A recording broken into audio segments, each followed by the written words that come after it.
দেখুন, আমরা আমাদের রাজনৈতিক অভিজ্ঞতা একেবারেই যে খুব কম রয়েছে এটা মনে করি না, কারণ রাজনৈতিক কথাবার্তা যখন টুকটাক বলে থাকি তেমনিভাবে অভিজ্ঞতাটাও কিছুটা রয়েছে।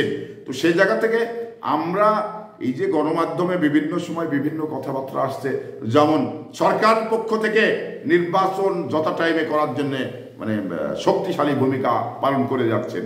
এবার রাজনৈতিক দলগুলোর ভিতরে কে পিআর নির্বাচন করবে, কে চলমান নিয়মে নির্বাচন করবে, কে কার সঙ্গে জোট করবে, এটা রাজনৈতিক দলের ব্যাপার।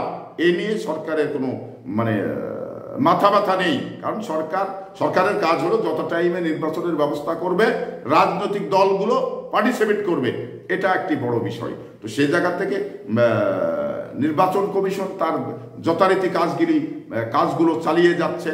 ঠিক নির্বাচনের শিডিউল দেওয়ার দরকার তখন দিয়ে দিবেন, এবং প্রার্থীগুলো তাদের মনোনয়ন সাবমিট করবেন এবং তারা নিয়মিত কাজগুলো করে যাবেন। তো এটা ধারাবাহিক প্রক্রিয়া।